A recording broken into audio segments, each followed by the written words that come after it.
Hello and welcome to this week's episode of A Mic on the Podium with me, Michael Seal.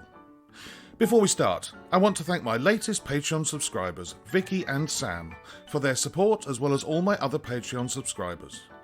If you'd like to learn more about conductors and conducting, gain access to exclusive companion mini-episodes, articles, group Zoom meetings, 2 brand new series of interviews, or even conducting lessons from myself, head over to patreon.com/A Mic on the Podium, where you'll find 6 different levels of subscription starting at just £5 a month. Details are in the show notes below, and it would be great to welcome more of you over on Patreon at the Mic on the Podium Supporters Club. Today, I conduct a conversation with a British conductor who's equally at home on the concert platform and in the opera house. He's been music director with 3 different opera companies in the UK, as well as having title positions with symphony orchestras in Australia, France and Spain over a long and distinguished career. It's a very great pleasure to welcome Paul Daniel. Paul, it is lovely to see you and speak to you today. How are you? I'm doing very well, thank you very much. I must say I'm feeling okay. I'm in a rather strange situation. I'm in France at the moment. We're speaking from across the border. I'm self-isolating for 7 days. I've actually got a concert next week, can you believe? But that means I have to travel from the UK and I have to sit in splendid isolation for 7 days before I get a PCR test and then I can get on the podium. Well, I mean, that's good for you, and it's good that you're working. It's also good for me because, like many conductors, I spoke to Simone Young, who was cooped up in a Sydney hotel room, and you're cooped up in France, and many of the conductors, I'm getting them were in their time of obligatory 2 weeks isolation. So that's good. I'm going to go right back to the beginning, and in doing my homework, I discovered something I didn't know about you, which is you're a Brummie. You were born in Birmingham. So how did music? Yes. How did proud music? of it. Good, yeah. And I married a Brummie, and I've lived here for well over half my life, so I think I count as a Brummie now, and also proud of it. How did music first come into your life? Well, it was thanks to Birmingham schools. Actually, it wasn't Birmingham; it was Sutton Coldfield by then, because we moved out of Birmingham. We were in Sutton Coldfield, and it was the local infant school which I turned up to on my first day. On probably the second day, aged, I don't know what, 5, 4.5, whatever we were then, I was marched into a room and given a recorder to play. And that's the one wonderful state of things back then. I know we can all look back with very, very wistfully to those days, but local authority music was fantastic. And thanks to the music teacher in the school, she was one of the teachers in the infant school. Her name was Doreen Ogden, and she deserves to be a saint. She made all of us, every single pupil, play an instrument in the school. And those that took to it, she took to them, and she had us all in at 8:30 every morning before school, half an hour every single day making music. Brilliant. I would never have known, because my parents, they loved music. They were not musicians themselves. They wouldn't have any idea how to start me on that path, and she did. So thank her. She was a wonderful woman. Well, in the same class, actually, was a very, very dear friend of mine, someone called Joy Farrell, who's one of the great clarinet players, bass clarinet players as well, and married the wrong Daniel. She and I were determined to get married when we were 6 years old. And then she went to Australia, and I was heartbroken. And then she came back, and she ended up marrying Nick Daniel. Yes, the oboist, oboist and conductor who's appeared on this podcast. Yes, that's right. Absolutely, yeah. But that was the start. Yeah, and then from there, we moved again. I ended up in just outside Coventry, and again, first day in the junior school, marched into the hall, told to sing, invited to join the choir of the cathedral. A fantastic musical establishment in the cathedral. It was a new place. I wasn't there at the beginning, but very near the beginning. It had a really dynamic sense of what music could be in a cathedral atmosphere. We rehearsed every day before school. Again, we would be performing all weekend. On Tuesday morning or Monday morning, there'd be a new piece of music, probably a premiere that we were doing by Maxwell Davis or someone, put in front of us. We'd learn it, and by Saturday we were performing it. And that sense of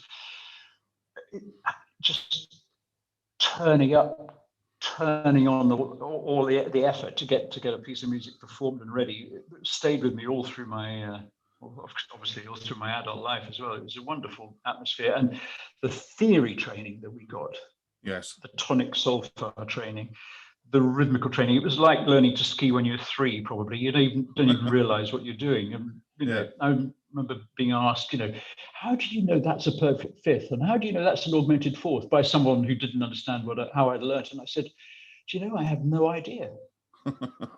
To me, it's just like, how do you know that's a letter I or a capital S? Well, I've no idea. I just know it. That's what it is. yeah. It was like, it was an amazing experience. And that, all gratitude to that, because without that, I don't know whether I'd have known that I was a musician. Mm. Before we leave Coventry and go to Cambridge, I just want to talk briefly about that amazing space, Coventry Cathedral. I've been lucky enough to play in there on 2 or 3 occasions, 2 of them at least, playing the War Requiem in there.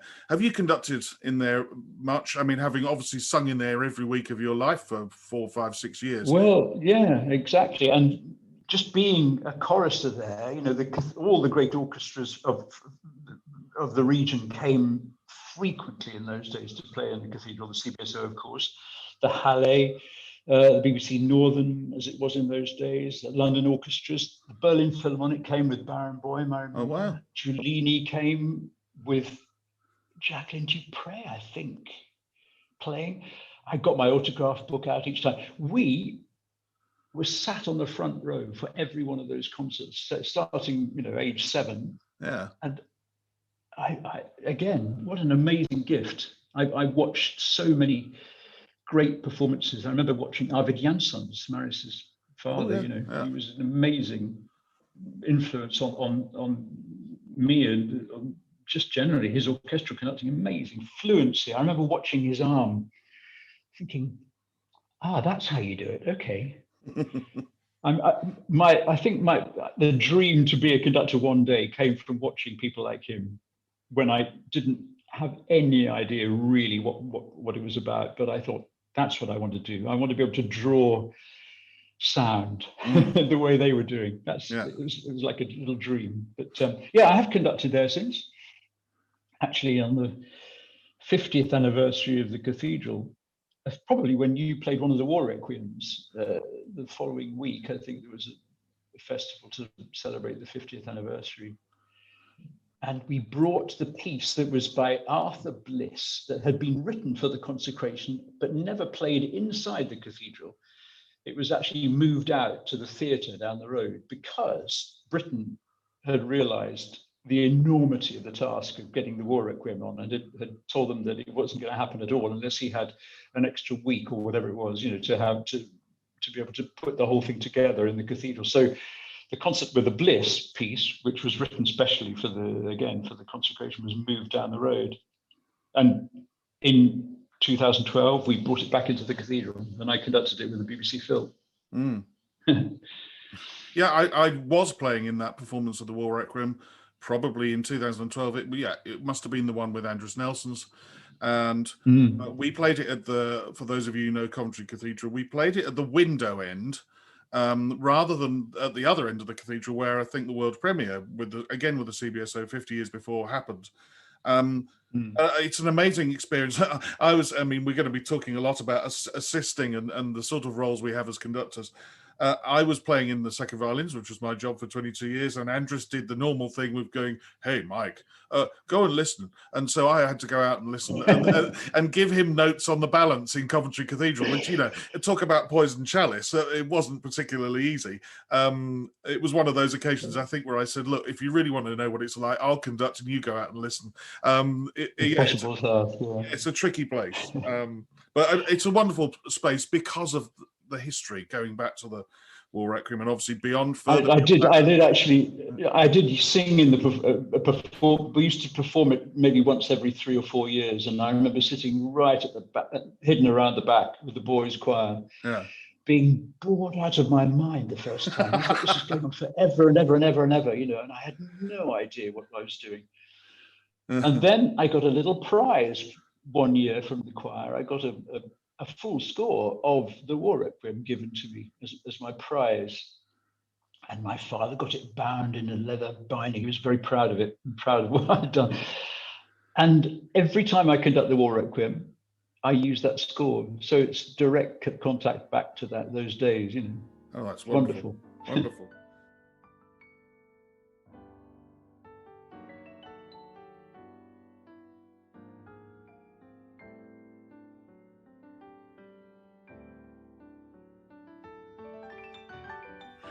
So, as I said, on to King's, studying music, King's College, Cambridge. And I'm assuming you carried on singing because they've got a choir there, haven't they? But by now, by now you were also quite a pianist. I think I saw on an interview you were playing the piano a lot, and by now, although you'd been watching these people from the front row of the audience in Coventry, and the scene had been sown about conducting, had you done much by now, or if so, what? Not at all. Right. Absolutely not at all. I wasn't ready really for Cambridge. I'm not in terms of the essays and all the academic stuff, but for this wonderful playground that the university is for making music. You know, as you say, I was very lucky to be able to play the piano quite well. And I took that very seriously when I was there. So I was able to do lots of chamber music, and we had a lot of good times. I remember playing my way through some of the Beethoven piano concertos with an orchestra in the hall, 2 or 3 years running. But conducting, I watched all these students turn up, wonderful talents, you know, and just get on with it the day they started. And I thought, how do I do that? Probably my closest friend when I was there, we were there contemporary to each other, and we shared a room in our second year with Simon Halsey. Oh, yes. We're big buddies. And he was set up straight away. He was conducting. He had a lot of conducting experience before he came. He was a fantastic influence, you know, from that point of view. I started really, I'd done a tiny bit before I arrived there. And I finished my time at Cambridge without really having conducted very much, actually. And then I went to the Guildhall to do a year's conducting there, which was invaluable as a sort of stepping stone. And have I read right that you were taught or mentored by Sir Adrian Boult and Sir Edward Downes during that year at the Guildhall? Yes, well, that's when I went to the hall, I was very enthusiastic and very green, very wet behind the ears, and they said, okay, you can conduct a symphony in the end of your first term. What do you want to conduct? I said, oh, Elgar 1. I'll do Elgar 1. I knew it reasonably well, but which meant not at all. Yeah. And a few weeks before, Simon Rattle turned up to conduct the Guildhall Symphony Orchestra. And he was doing Brahms 4, and he was also doing the Lulu Suite, the Berg Lulu Suite in his program. Now, I was assigned the symphony to be his assistant, and there was another of my student colleagues. He was going to do the Lulu Suite. And one day I was sitting in one of the rehearsals. I was the only one of us there, and Simon was rehearsing the Lulu Suite. And he turned around to me and said, "Paul, do you know the film music, which is one of the movements, the big palindrome music in the middle?" And I said, "Oh, yes." I didn't have the first idea. So he said, just conduct through it for me, will you? So I can listen to the orchestra, of course. That was his very gentle and generous way of letting me have a go. So I stood up and I looked at the score, and I basically sight-read my way through the score. And he was incredibly generous, and he was like he always is with young conductors. And after that, we had a cup of tea, and he said, "Paul, that was amazing. You did a really good job. You were absolutely clear." He said, "You're terribly stiff. You've got to do something about that. You're very, very rigid when you're conducting. I'm sure you can do that." But that I said, "Well, it was the first time I tried that piece." He said, "Okay." He said, "Tell me about Elgar 1." And I started to talk about Elgar 1. He said, "Paul, you need to know a lot about Elgar 1. You don't know anything yet, do you?" I said, "No." He said, "Go to Adrian Boult. Call him up. This is how you do it. He won't want any money. he'll just want to be to feel that he's given you something, and it was Yeah. the beginning of a very nice little relationship. You know, I used to go to the flat he came to. I think it was a family member of his. He came up from the country and used to come to the flat in West Hampstead. He was very infirm. He was in a wheelchair. But he was again very kind, and he was so prepared. You know, for this Elgar, I remember it was before the new edition was published, and he produced this envelope and he pulled out all these papers, and they were the letters from Elgar and the letters from him to Elgar, all the stuff that we now know quite well because it's been published. But then it wasn't. It was the notes about from Elgar to him, Bolt, asking him to try a reduction of the orchestra in a few places in the first movement. You know, those places which he said, I want it to sound very filigree. Try it with just one desk. And he said, take that away, Paul. You try that when you do your performance and let me know how it goes. So moments like that you treasure forever, you know. Yeah. It was an amazing experience. But thanks to Simon that door opened. And then actually, around the same time, I went to work with Ted Downs on what was an orchestral course run by the Dutch broadcasting companies in the summer. And it was a month, and you've got 2 orchestras to play with, and before that 2 weeks with pianos and a class of us all actually doing opera. Yeah.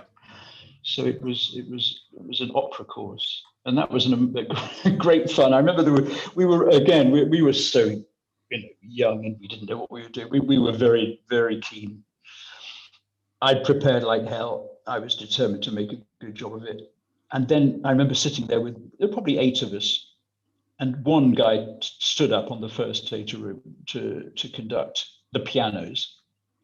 And he was made to conduct. He looked the part. He was just stylish. He stood there with fantastic gestures and like authority. And I thought, oh my God, okay, so that's what we're aiming for. And he did this with great panache and flair.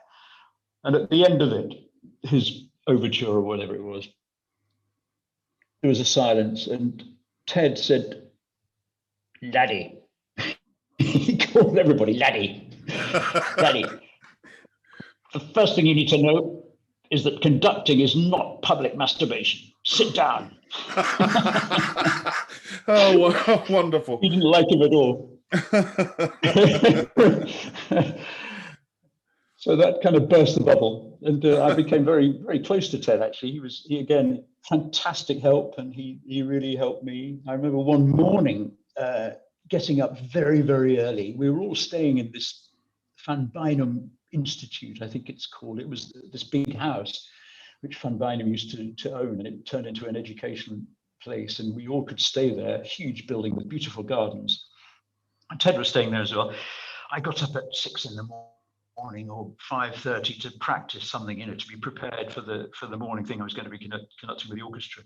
I went into the library, and he was already there in his dressing gown, sitting in a chair. And I said, "Oh, morning, Ted. What are you doing up so early?" He said, "Oh, I'm just learning some Russian." I mean, he spoke such fluent Russian. He was a great specialist. He said, "I'm revising some of my verbs."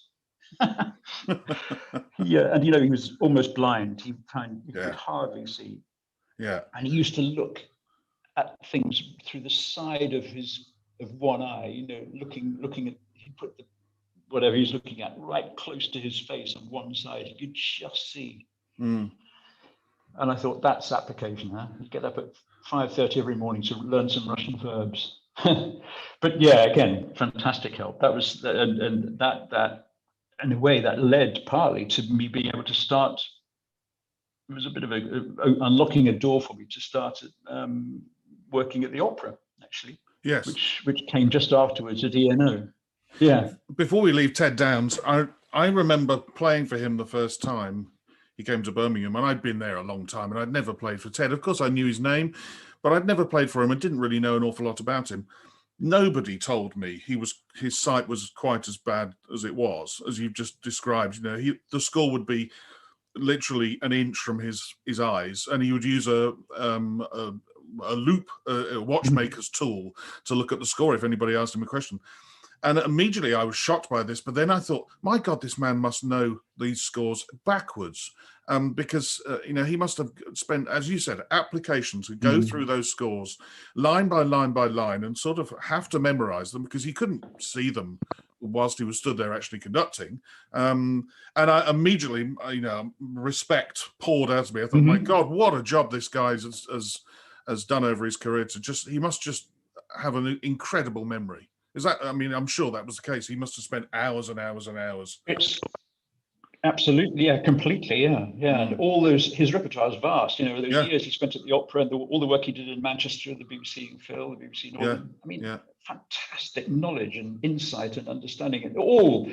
He wore it so lightly as well. He was so funny. Yeah. His stories, my God.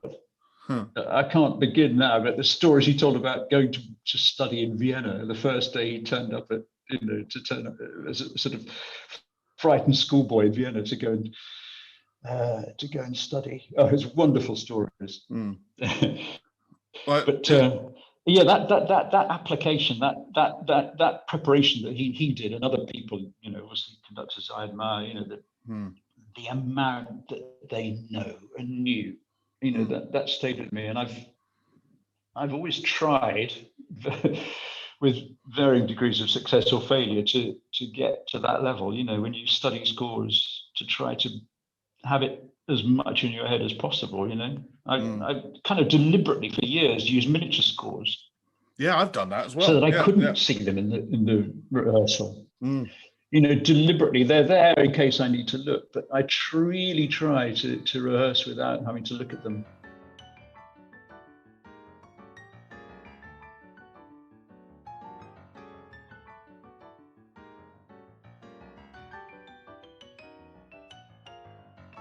You've just mentioned that, pretty much straight after being with Ted and the Van Bynum course there, that 1982, you start a 5-year stint as a staff conductor at English National Opera.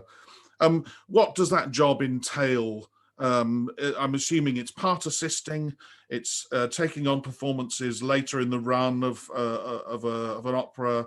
The job I got actually was just as a repetiteur, which is a very, very important job, but it was just playing the piano in rehearsals, and to be a conductor, which, there are plenty of conductors sitting in opera companies waiting for the chance. I was very lucky again, but it was just me making a nuisance of myself until someone let me have a go. And Mark Elder was the music director, and he was tremendously helpful to me, very hard taskmaster. He demanded absolutely incredible amount of knowledge from scores when you're playing for him. I remember we did a production of Master Singers, and you'd be in the middle of a score, 500-page score, and he'd say, right, let's go from bring me the shoes, which is just a line, from the opera. And you think, yes, but which time and where? And where in the next 30 pages does he mean? And he just expected you to know everything. And he was right too. But I was a staff conductor for 2 years, actually, only after those 5 years as a repetiteur. But it was, exactly as you say, it's spending time in the wings, conducting the offstage chorus, conducting the offstage bands, getting into the library, getting down and dirty with the material, getting everything prepared, doing all of those things as an assistant, and hopefully when you become a staff conductor, being ready to conduct performances. It's learning the hard way. I remember Doc Nani said, he couldn't get a job in an opera house when he started, Christoph von Doc Nani. So he got a job as an electrician. He just wanted to be there and ready in case anybody asked him to be, to conduct one day. Yeah. But it's a fantastic training, of course, as a conductor, because you see so many conductors. You see, what I think is one of the most essential things about conducting, which is how to deal with people, not necessarily just to deal with the music or to deal with interpretations, but how to deal with people, and the people working on an opera musically from the artistic side are under such pressure, and everybody in slightly different ways, that of course the orchestra has their own job to do, but you stand at the back of a chorus in the wings, having conducted them just off stage, and then watch them go on stage with the lights blinding them as they all rush onto the stage to carry on the singing of the chorus part, in that scene. And the people at the back are having to be meticulously in tempo, at pitch, in exactly the right place, and not miss a beat, And then you stood behind that happening. You never ever shout at a chorus for not following the beat or for not being with you when you're in the pit, because you think, yeah, I can see what's going on. I've seen it, I know what that's like. It's an almost impossible task, but your admiration for the last person on in the chorus grows enormously from having been that assistant, having started, as it were, right from the back and from the bottom. Yeah.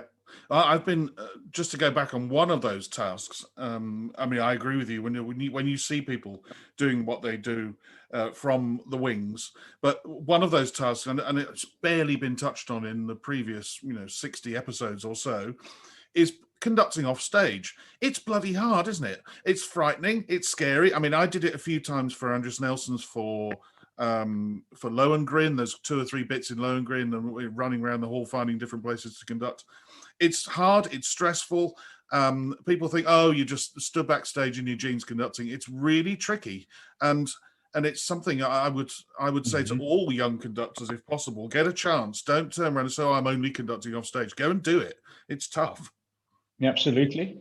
Yeah. And the camera is always just slightly behind the beat, and the pitch that you hear of the orchestra through the loudspeakers or from the pit, it's great for the house, but by the time your pitch, the pitch that your band is playing at, goes through all the scenery and through all that space, it's going to be flat. So you're playing slightly sharp, you're playing slightly ahead of the beat, and you as the offstage conductor try to keep everybody calm at the same time. And in the 30 seconds you've got between attempt number 1 and attempt number 2, you try and rehearse as well. You try and get them to play it better. It's amazing training. That and being a chorus master, I think those 2 things. If you want to be an orchestra conductor, you're going to have to learn how to conduct backstage and how to deal with choruses. I mean, people and dealing with people is going to come up again very soon. But going back to just one little story from my time conducting off stage, we did a performance of Lohengrin on a Saturday, a concert performance with the CBSO. And England's first game in the World Cup was happening at the same time. So they put the interval, an hour's interval in the middle of Lohengrin, so that the audience or the orchestra or anybody could watch at least the first 60 minutes of this game of England's game of football.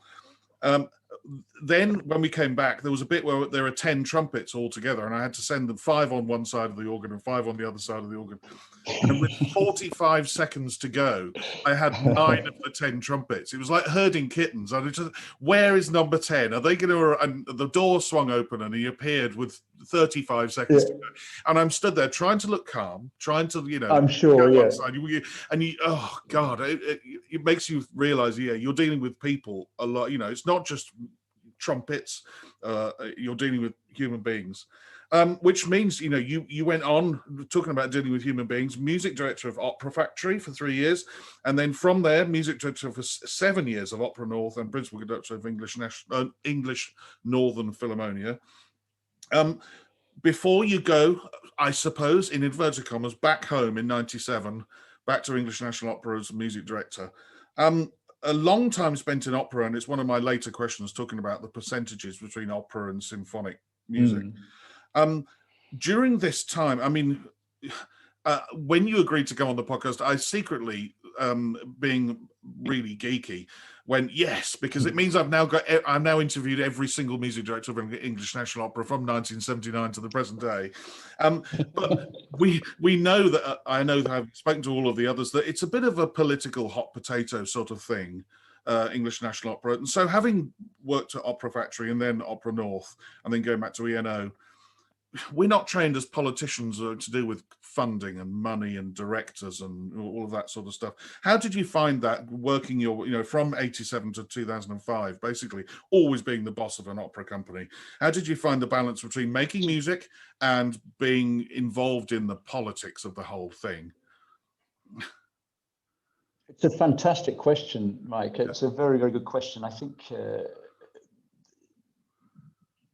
you can't imagine more difference between Opera North and English National Opera, even though Opera North was kind of spawned as a kind of, you know, a child of ENO by Lord Harwood back in the day when it started off. Opera North was a very compact company. It's a touring company as well as a performance. Yeah. There's a fantastic sense of collegiate. It's a great group of people, all spending all the time together. You know, the people in the offices, when you've got to the break in a rehearsal or the end of a rehearsal, you went upstairs. Everybody in the offices knew exactly how the rehearsal had gone because they'd kept an ear to the tannoy or they'd been downstairs to watch, or, you know, everybody. It was very, very homegrown. It was very closely knit. Also, the orchestra had it was a fascinating experience, really, in England, because I think it's probably the only orchestra that played regularly a big opera season and on tour, and had a fully functioning role as a symphony orchestra across the north of England. You know, of course, many opera companies have orchestras that do concerts, but Opera North, the English Northern Philharmonia, we did 30 dates a season. We programmed 30 dates a season, which I conducted a few. A big concert season in the Leeds Town Hall, a big concert season in Manchester, a big concert season in Nottingham. You know, it was really fantastic for the musicians that they had this double life, which is of course quite normal in Germany.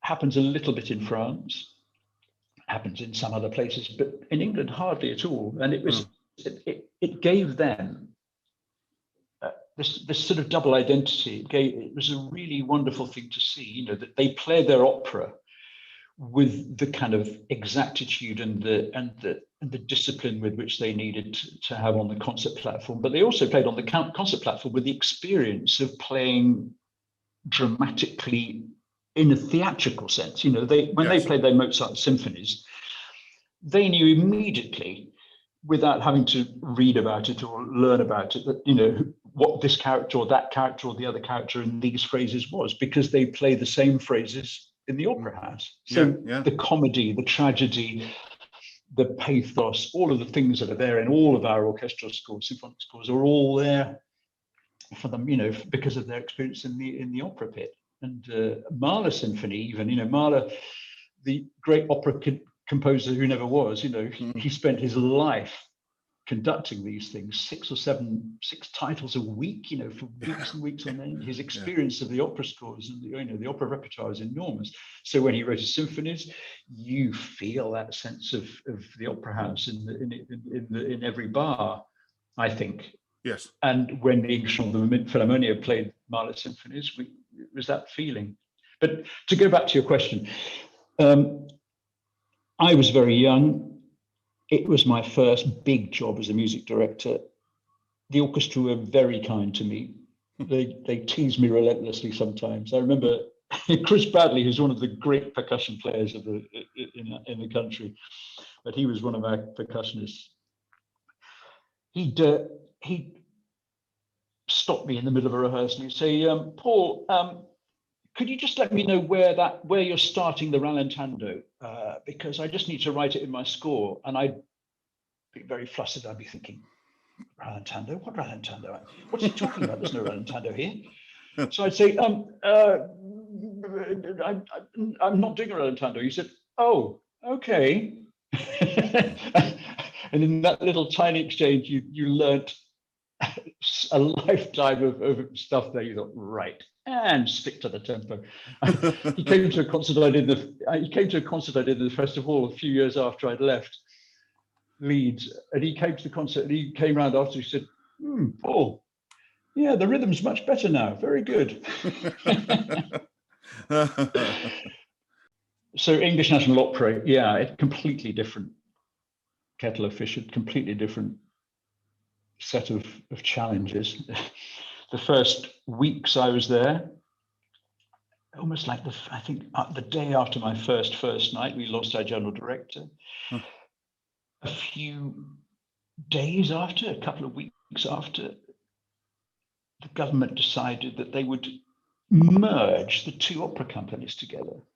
It's past history now, but it was at the time, it was the most painful thing to have to deal with. And I was there I'm trying to be a conductor and trying to be an artistic director, but suddenly turned into a politician. And I was late for rehearsals because I was sitting in a meeting in the House of Commons with with the guys who were trying to sort this out. I mean, we fought very hard against that. I was conducting a performance from the House of the Dead the night that this announcement had been made. And while I was finishing off the performance, I was still conducting. And I'm sure you know this. When you know a piece or when it's going reasonably well, you've got room in your head to think about other things, or they come into your mind. I thought, I've got to say something. I've got to do something. What am I going to do? And I went on stage for the bow, and I stopped the whole thing, and I made a speech, which probably very unwisely, but it turned out to be one of the, I suppose, a defining moment in my life. On that night, I started this little campaign, and we appealed actually to our audiences. I said, look, if there's only one opera house in London, think how many people there are here and at Covent Garden sitting enjoying these performances we're giving who won't be able to get a ticket anymore. And then this developed over several weeks and months. We made speech after speech after speech. Not only me, but a lot of my colleagues joined in as well. It was fantastic. But it was a little, I suppose, a very little moment now, but it was such a major moment at the time for me. As I say, quite life-defining for me. And also, I won't say we won the day, because it wasn't about that. It was about a gradual negotiation, but it was sorted out. And of course, the two companies are there to this day. Yes. But as a conductor, you realize that, it's very sexy having to go running off to talk to a politician, or to go and address a committee at the House of Commons or whatever, or to make interviews endlessly about the situation. But the music goes out of the window. And it became really, really difficult. And having got past that first obstacle, it didn't really stop, because there was a sense that all the time that we have to do something about the provision of opera. We have to do something about the amount of money that's being spent on it. It was endlessly from then on for the next 5-6 years having to answer these questions, or having to fight these battles. And there have been conductors much greater than me who've been able to be, in intendants in Germany, or really fight big political battles, or be figureheads not on the musical side, at the same time as conducting. But it can be very, very wearing. I mean, I'm going to come on to that percentage in a minute, but what's interesting is, you talked about being an intendant in Germany. Both Jack Van Steen and Kirill Karabits worked in Weimar, and both said, it was about 75% meetings and 25% music making, and they didn't stay there very long. And I think you're right. I think some conductors seem to be able to cope, enjoy possibly that mixture of bureaucracy and music making, whereas others go into it a little bit blind about how much is, and others go into it and just happen to fall into bad circumstances, like you did.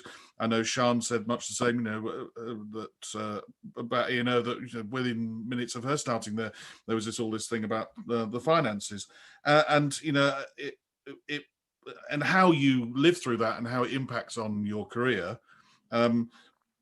So my next question, written on my crib sheet here, and all my listeners know that I do my homework, is actually, I've written a circle with the word time in it and an exclamation mark. If you look at your early career, you were probably conducting in opera houses far more percentage of a year than you were doing symphony. But now, you've had a stint as principal conductor of Western Australian Symphony Orchestra, and now you're with the Real Philharmonia de Galicia, and also with the Orchestra Nacional Bordeaux Aquitaine. So now there's probably a lot more of your time is spent symphonically, and I'm assuming you still dip your toes in an opera production once a year or twice a year? Well, or do you? It's a good point. Yeah. But when I was at the opera in Leeds, I was conducting a lot of symphonic repertoire because Yes. as I said, we had the orchestra was on the concert platform as much as it was in the pit. And when I was in London, my contract actually allowed me to be away for, I think, a quarter of the year of the performing season, to do other things. And I was conducting, again, slightly more abroad and sometimes in the UK symphonic stuff. But yeah, it was moved towards opera, you're right. Now, I probably do 4 or 5 productions of opera a year.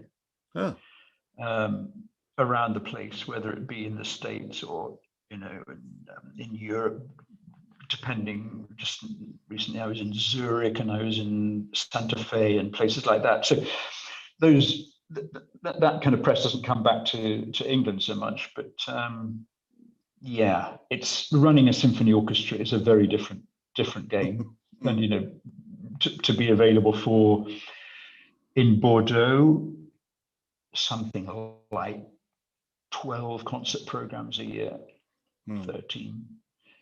In Galicia, 9 or 10. So yeah, and I love it all. I'm determined to do my opera as much as I do my symphony stuff. But as you say, the balance tips towards symphonic work because I love that contrast of work and the contrast of style and the time. The different time frames, actually. When you pick up an opera and you're doing a new production of an opera, you pick up the score, you start work, you've got 6 weeks probably with that one score under your arm. Yes. And you learn it and you study it and you live with it in a completely different way from when you're conducting a symphonic week.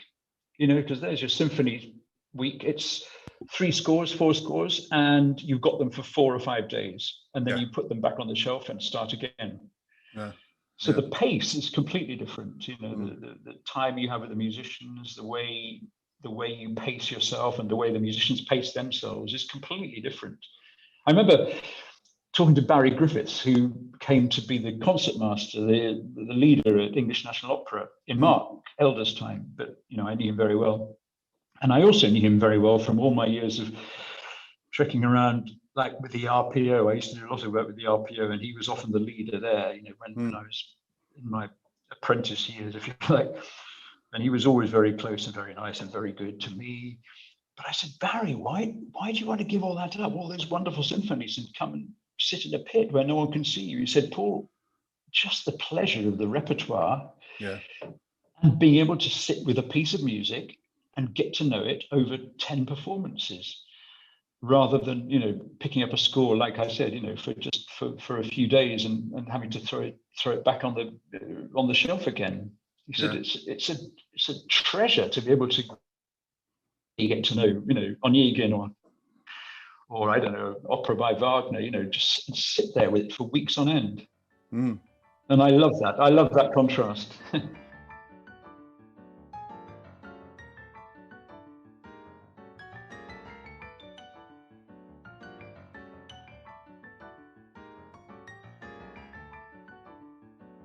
Just sticking with opera a little bit further, and I'm going to lump in 2 or 3 questions in one go. You were involved with premieres, world premieres by Michael Barclay, Benedict Mason, Mark Anthony Turnage, and probably many more. They were the first 3 names I wrote down on my crib sheet. And I'm assuming you would have been involved in the birth of those operas from the very start, maybe commissioning or asking, and therefore getting scores earlier. I'm going to lump this in with a question I ask everybody, which is how you go about learning a new score. Do you have a system? Do you use a piano because you're a great pianist, or do you do it in your head, sitting at a desk? Are you a coloured pencils man, or are you just an HB or a 3B? Are you a scribbler or a non-scribbler? And we could possibly lump in the other little question I was going to ask is learning symphonic music. How far out away from the week of work that you're doing would you try and learn 3 or 4 scores for a symphonic program? compared to, the lead-in time you would have with an entire opera? I know that's a massive question, but I didn't want to ask three little ones. I thought I'd ask you one big. Well, please stop me if I ramble on in the wrong way, but it kind of needs three separate replies. Yeah. If you're working on a creation, on a new piece, you do have a fantastic lead up time. You really are living with the composer's ideas. I remember Mark Turnage, for example, you mentioned, or a piece I did very recently with that. It doesn't really matter. Lots and lots of these pieces. You're working, you're workshopping a little bit, you're coming back, you're having another go at the revision of the score, you're looking again. So you really feel like you're growing up with the ideas of the composer. And by the time you get to rehearsals, it's like the tip of an iceberg. You've been constructing the iceberg together, if you like, and it's a huge task. And in a way, that's the most satisfying way to deal with, for it to get inside your bloodstream, I think. Yeah. Normally, I would say I do write quite a lot, but I write it I really keep away from blue and red pencils because I know what I need. By the time I come to the week of performances, I need an almost clean score. And I need a red pencil for the very last things. I need to just make little ticks or little tiny marks. And often I will have a score which I've written a lot of things in, bits of history, bits of interpretation, bits of analysis, bits of rubbish that I want to know about. When did Berlioz, decide he wanted to have horns without valves or with valves, and all that kind of thing is in my score. I put that score to the side. I use a different score in rehearsal to conduct from, just because I don't want to see all that junk on the page when the orchestra's playing. I think if you can see too much stuff, it kind of blocks your ears a bit. I think if your ears are really open, that's the best way to hear an orchestra. I say that as an ideal. How many times do I achieve that? I don't know. That's my ideal. I used to play the piano for Schulte a lot. And he'd say, "Paul, come round. I need to audition a singer. Come immediately." And I'd go, hurtling round to his house, or I don't know, whatever he'd need me for. And we always did it in his study at the back of his house in Hampstead. And then we chat, and all his scores are there. And on his shelf, there were probably 5 or 6 copies of the same symphony. And many, many pieces like that. And his scores were covered in blue and red. He often talked about his blue and red pencils. But on the desk, he'd be studying a score. It would be a clean score. And it would be probably the 7th copy of that score, because he'd leave all the old blues and reds behind on the shelf and start afresh with every score. It's a very important idea that. I was really taken by that discipline, and that sense of having to really start again. Keep it fresh, keep your ears open. I can't remember. What was the other question you asked me? Lead-in time, to do with... yeah. I mean, for instance, I try and, if possible, start looking and marking my scores up for symphonic programs 6, 9, 12 months in advance. And then I'll come back to it again later, and then come back to it just before the week. But, I mean, other people do it in other ways. How do you do it? I think with experience, I've discovered I know much less than I think I know about scores, and I find it much harder to come back to scores that I think I know, and I need more time with the hoary old pieces that have been, you've done for many years. I just mentioned I'm conducting the Symphony Fantastique next week. My score has got the date in it from when I first started doing it in 1988. That's 33. I've been conducting this bloody, and it's I do it once every 2 or 3 years probably, on average. And I've got a lot of information in there, and it's a lot of information in my head, and it scares me, to think that on the first day of rehearsal I'll feel like a beginner again. And I really, with the years, I have to spend much, much more time really preparing, because the more you know, the less you know, isn't it? I think. Yeah. You think you know a piece. I remember when I started, if I was confident, or if I felt on top of myself, I'd, oh yes, I can do this. Oh yes, I can get through this. I can read the music very well. I can show them what I want. And you're just skating on the surface. The more you know, the more you know, the less you know.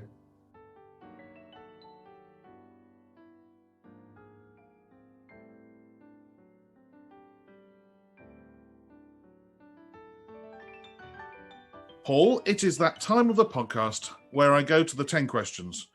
And we start, as always, with what sound or noise do you love and what sound or noise do you hate?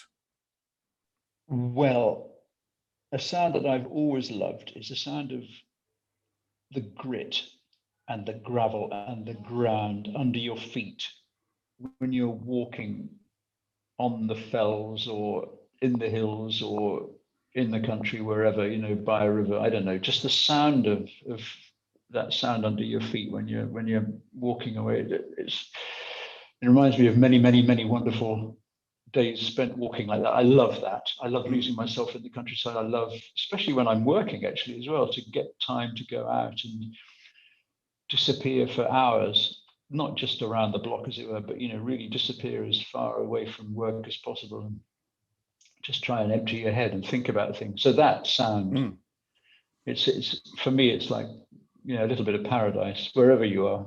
And what's the sound I hate?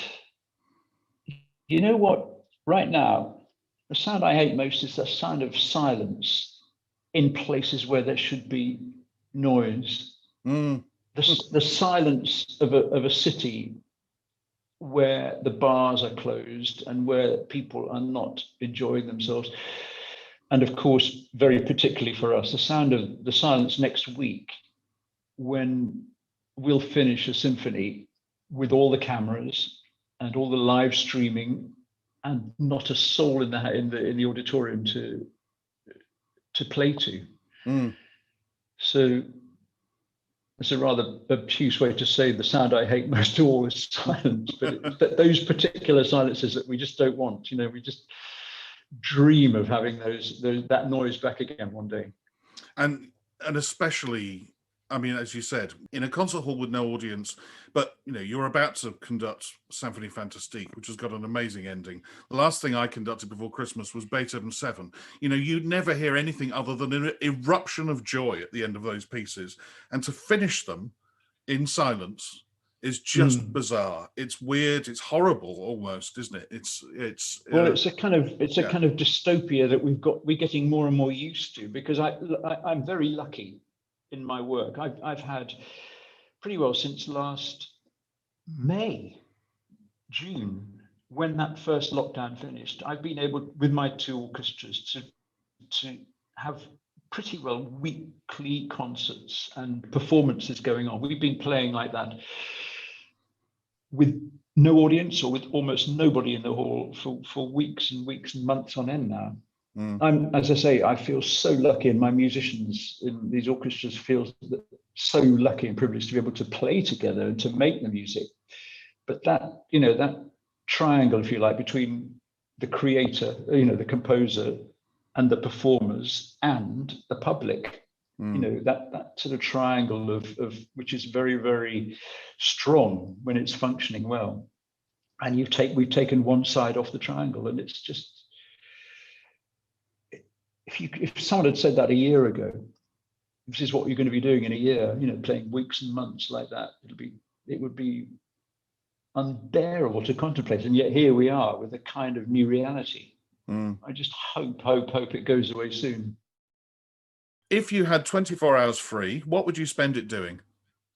Well, this might sound very lazy, but I adore binge watching in these days. It's a new pursuit. It's not something I ever had time for, but right now I'm binge watching Better Call Saul, which is the prequel to Breaking Bad, and I'm loving it. And then I'll binge watch a bit of some films that I haven't been able to see for years. I just love that. Yeah. So I'm binge watching. Brilliant answer. Now the next 2 questions. always cause a little bit of consternation in some way or other. You may or may not find them difficult to answer. Who would be a favourite conductor of yesteryear? That's very difficult. It's a bit like asking which is your favorite piece of music, and I have a kind of answer for that, because I mean it, and it happens a lot. You know, you get asked the same question. And my favorite music is the piece that I'm working on at the time. Yes. Yeah. Whatever it is, whether it's a overture by Offenbach or a Mahler symphony or a piece by Messiaen, whatever, you know, that is my favorite piece of music, and take everything else away. But conductors, well, again, I listen to. I must say, I listen to a lot of people's work, and I really enjoy that. I never want to listen to their work when they're conducting a piece which I'm just about to conduct. I never want to hear other people's interpretations for weeks before I conduct it myself. But if you go back months before that, I'm a real kind of junkie for listening to as many conductors as possible. And I tell you one wonderful conductor who doesn't come up perhaps very often these days is Thomas Beecham. And very particularly, just because I was talking about him, I taught someone to listen to this. His conducting of a French opera in New York in a concert performance, Manon by Massenet. You know the images of Thomas Beecham as a rather stuffy-looking English gent with his very stentorian voice and, you know, his extremely long baton. You think, how could he do anything like conduct a French opera? The subtlety and the rubato and the delicacy and the finesse and the little tiny turns he makes with the bending the tempo and the colors of the orchestra, incredible. Yeah. So he's if you ask me today, that he'd be top of my list today. If it was yesterday, it was probably Harnoncourt, and the day before it was probably, you know, something from. Funnily enough, I'll say this: almost never Toscanini. I admire and I'm in awe of Toscanini all the time. You know, his preparation, his sense of the music that he was conducting, his understanding, and so on. His interpretations and the sound he got, I don't really enjoy. It's a rather strange dichotomy, but that's, yeah. You know, I love his thinking, his work, his you know, the intensity of what he does. Well, but you know, very good answers. Beecham hasn't come up very often, and I think he should have done. I've seen videos of him conducting things, you know, French opera or Gounod music from Faust, and you just beautifully. He turns a corner so well, and so with such elegance. And yes, and without, and you know, he was of course one of the ideal conductors. He didn't have to say very much. Clearly, you know, he never had to explain why he wanted to do something. That's one of life's great mysteries for me as a conductor. You know, as you can show if you succeed, you can show where you want the rallentando or the diminuendo. You can show how much you want a rallentando and how much diminuendo, but you can't show them why you want those things. How do you communicate why? You know, you're a musician playing in the orchestra, you slow down, you get quieter, you get louder. You know, of course, you know, a great orchestra, that happens in a split second, and nobody knows quite how we all do it together, but it happens, you know, and hopefully the conductor helps. But understanding why we do it, and I think that, you know, it's one of the things that I love struggling with, if you like, you know, that, and I think, you know, you get better at it with age, maybe, you know, just that sense of being able to not just convey pace and tempo and color and all those things, but actually meaning as well. It's a completely imponderable and completely unquantifiable thing, but I love trying to get that right. Well, the tougher of these two questions, most conductors have found, is who would be a favorite current conductor? Which, and I'm now very interested to see what your answer would be on that. Well, I can't possibly answer it, can I? Mm. None of us can do it. Right. No, I know that some people have done very well on that question. I'm afraid I'm going to be a complete fail. I have to say that the people I admire are all around us all the time, and there are so many moments and so many performances and so many things from so many conductors that you think, hey, how did he do that? Or how did she do that? That's much better than I could ever do. And it happens every day for me. It happens with my assistants here. I'm blessed with wonderful assistants in Bordeaux. I choose them. And we have great relationships, and I expect them to be very hard and very demanding on me as much as helping, and then I give them a chance to conduct, and they will conduct something, and they'll do something that you're trying to do, and they're young and they're just starting out, and they do it, and you think, damn it, that's talent. How do they do that? So in that moment, that's my favorite conductor of the It's a very good answer. It's a very good answer. They're all around us all the time. Yes, they are. They are. You're very right. What is the hardest work you have ever conducted? Well, that's a complex question, and I could answer it from various angles. What I think I can do quite well is organize my head around complex scores. I don't know, maybe that's just the training, And I remember doing an interview once saying, actually conducting a new piece by Birtwistle is rather easier than conducting an opera by Verdi, because you're doing it for the first time. You can sort out the complexities with everybody there. I enjoy sorting out complexities, strange tempo relationships, metronome marks that have to all match up. So those kind of things I don't find too difficult. Huge challenge, massive time consumption, but in the end, I don't find them difficult. The things I find difficult are the things that are probably the simplest and should be easy. Don Giovanni by Mozart. I've done 4 productions. The first time I did it, I enjoyed myself. I had the best time. I felt like as I was on top of the world. It was going like a dream. The second time, I started to question myself. The third time, pretty well. For me, a disaster. Didn't enjoy any of it. The fourth time, vaguely seeing my way through. But that became that kind of great classical piece, which you just have to keep trying to find a way to do. And then another answer would be very quickly. Sorry to go on, but I remember when I did Lulu, the Berg opera, for the first time. It was an English National Opera. It was a new production. There were the 6 weeks or 7 weeks we had to prepare it. I thought I knew it. I thought I understood it. I'd known it for years. I'd been to productions at Covent Garden and thought, I'm going to do this one day. And I knew the music very well, I thought. And then when you start to try to conduct it, to find the way to put all of those skeins of texture together and balance all those things together in the orchestra, and at the same time remember that you're only accompanying singers, because it's not a big symphony. It's all about supporting singers. The complexity of that job over that piece took me. I thought I was never going to get there. I think I did in the end. We recorded it. The results are on CD, but it was one of the most difficult things I've ever had to do. When travelling abroad to conduct, what item could you not leave home without? I dream of being able to make good coffee wherever I go.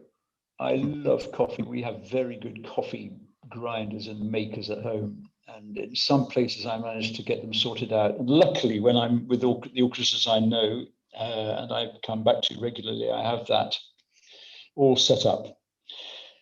I desperately need to have good coffee.